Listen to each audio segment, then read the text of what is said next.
to Dambadiva to see the Lord with the place. 26th day I am going there. You going to Dambadiva? Yeah, 300 people are going there. 300 people are going to Dambadiva. Okay, so you going to Dambadiva now? Yeah, and my husband died. Your husband died? Yeah. What happened to him?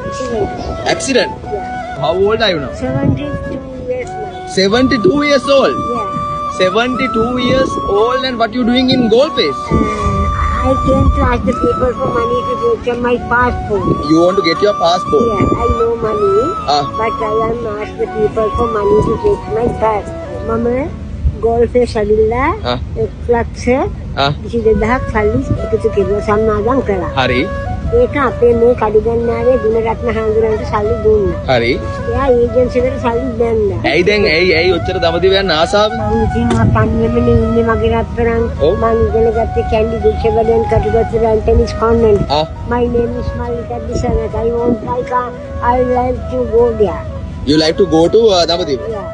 To make the passport 10,000 enough? Yeah. කොහොමද දැන් passport එක හදන්නේ? හදන්නේ agency එකේ. Agency දුන්නාම හදලා දෙනවා. ඔව්, හරියද? ඔය මොකද කරේ දාන් ඉන්නේ පටි? මේ මගේ ෆෝන් එක. ෆෝන් එකකුත් තියෙනවා. පොඩි ෆෝන් එක. ෆෝන් එකකුත් තියෙනවා නේ. හරි එහෙනම් Dambadiva යන්න කොහොම හරි අපි Dambadiva යමු. මම 10000ක් දෙන්න passport එක ඉරන් හදාගන්න. හරි. Dambadiva කියලා මොනවද ඉල්ලන්නේ මං වෙනුවෙන්? ඔයාගෙන් මම වැඩ ගෝධියට ප්‍රාර්ථනා කරනවා. I want your name. ආ. පඳුරක් කළා ඔයාට ප්‍රාර්ථනා කරනවා.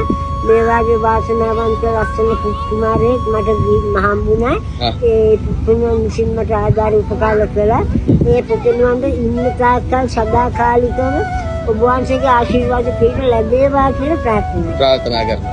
ඒ ප්‍රාර්ථනාව වෙනුවෙන් මමත් ප්‍රාර්ථනා කරනවා යන්න හම්බෙන්න කියලා. හරි. තව කොච්චර කාලයක් ජීවත් වෙනවද? මමද ඔව්. මගේ ආයුෂ තියෙන්නේ 108ක්. ආ. මම බැලුවා ආ. සාර්ථක. ආ. ඉතින් ඒක මම ෂුවර් කරන්නේ නැහැ. ඉතින් ඒක සාර්ථක කාර්යය බෝ කියන්නේ. ඔව්. Dambadiva යන්නේ ආයුෂ වැඩි කරගන්නද? ආ? Dambadiva ගියාම ආයුෂ වැඩි වෙයි කියලා හිතනවා. Master, don't beat me, for I know my ABC. A, B, C, D, E, F, G, H, I, J, K, L, M, N, O, P. එක පුතෙක් ඔයා වාගේ ලස්සන පුතෙක් මට හිටියා. ආ. එයා පේරාදෙණිය කැම්පස්, කැලණි කැම්පස් අප්පච්චි උගන්වලා උපාධි ගත්තා. ආ. යාළුවෙක් එක්ක ගියා මබුල නටාගෙන බයික් එක. ඊට පස්සේ මොකද උනේ? අතට ඇක්චුලි දැන් කවුරුත් ළමයි බලන්නේ? නෑ ඒක පුතේ ඉන්න බලන්න. එයා බලන්නෙත් නැහැ. මම කියලාගෙන ගාන. ජීවිත කාලෙම සතුටින් ජීවත් වුණා. ඔව් මම සතුටින්. සතුටින් දැනුත් මම සින්දු කියනවා, ඩාන්ස් කරනවා. ඩාන්ස් එකක් දාන්න පුළුවන් චූටි. පුළුවන්. චූටි ඩාන්ස් එකක් දාන්න. මම සරස්